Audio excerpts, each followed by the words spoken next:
It's Brian Preston, the money guy.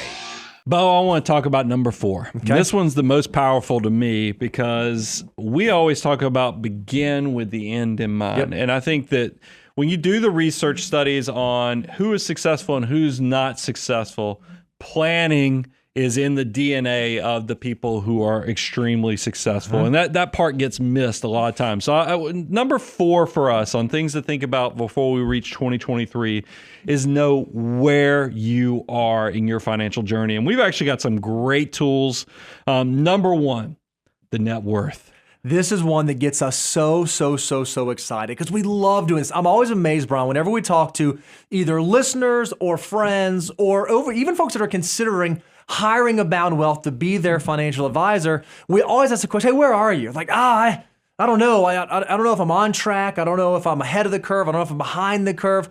Well, how can you know where you're going? How can you know if you're moving in the right direction if you don't have a really clear understanding of exactly where you are right now today? Well, this tool was so powerful for me initially, just as a great communication exercise between me and my wife. Oh, and we'd point. kind of look at, she doesn't care about finances as much as I do. So this was a great way for us to have a really productive conversation as we look at the net worth every year and looked at what, compare and contrast what changed, what we're doing well with, what we're struggling with. But guys, I got to tell you, there are some incredible things. If you do this long enough, that it will awaken that invisible inevitability of your future success because I have found when I start tracking stuff, when I actually start putting numbers to paper, I don't care because we're in a down year this year. And a lot of you are going to think, well, I don't want to do, because this is now going to be some type of an accounting for the long term of how my wealth is growing. 2022 is the worst year to start because it would go down. It would be,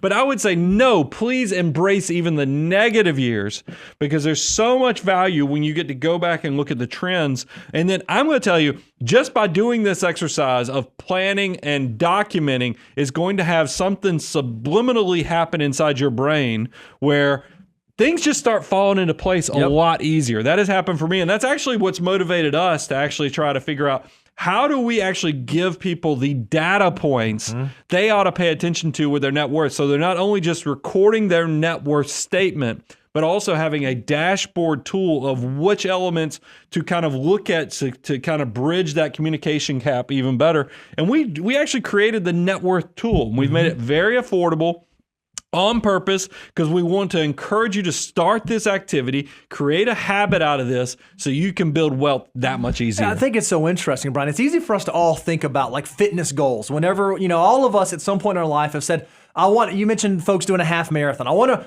run a half marathon in this time, or I want to run a 5K, or I want to lose a few pounds, or I want to fill in the blank.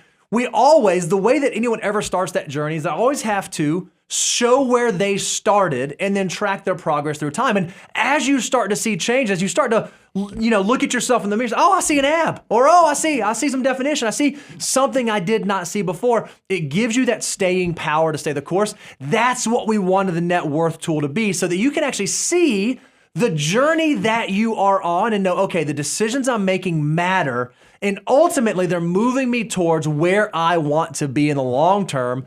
We think it's an amazing tool to help you do this. If you don't have it, if you've not used it, go check it out at learn.moneyguy.com. And that leads to the second tool, because realize the whole purpose of all this was just to, how do we accelerate people's success? Yep. And the net worth dashboard was such a powerful tool to enable people to kind of know where they stand. But then a lot of people, I think that leads them further into the questioning, because they're at that point where they're do-it-yourselfers. They think down the road they're working through the abundance cycle, that they're going to turn their simple life into a complex life at some point financially, but they're just not there. But you start saying, but I still need to know, what's my number? What am I trying to save for? How do my goals intersect with the number I'm actually trying to save for financial independence, for future things I'm trying to accomplish? So we were like, let's meet that need. So we came actually up with the course and tool of Know Your Number as well. And guys, we were talking about it in our show prep, because Bo and I, we craft this stuff, we record it, we create the tools, but then we do get removed from knowing how the sales process is going. But Reby and Daniel and the rest of the team have been very good at saying, no, the feedback has been phenomenal. I think we've even had people sharing that they didn't realize that this was a skew in their budget, or that this much of their income was not turning into actually investable assets or net worth, because we have that whole illustration component built into it.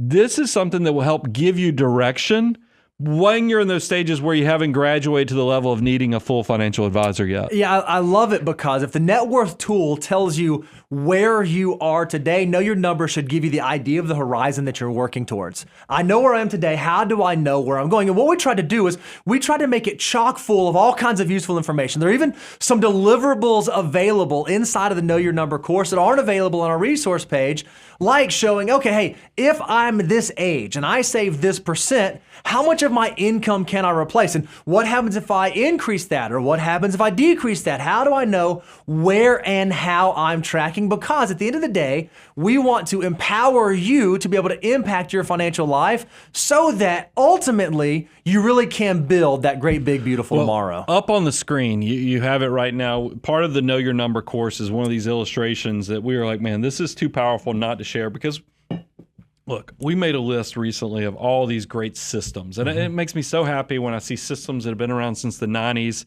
and then they throw the financial order of operations in there. I'm like, man, our message is getting out. It's working.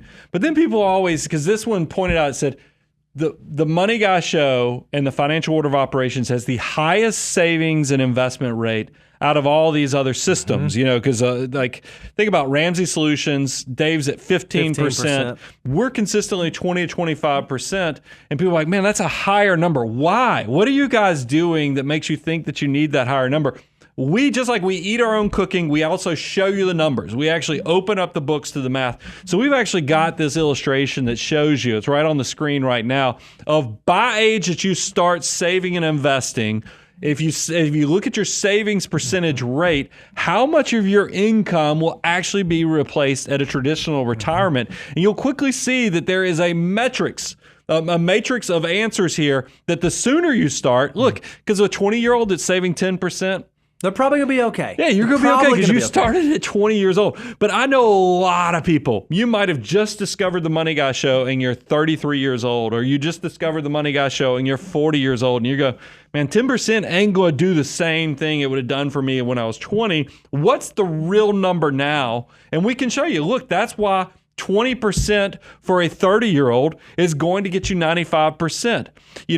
If you're a 35-year-old and you do 25%, it's going to replace 84% of your income in retirement. You can quickly see how you can go from what's the danger area, what's the green good area, so you can figure out what's the right savings and investment rate for you.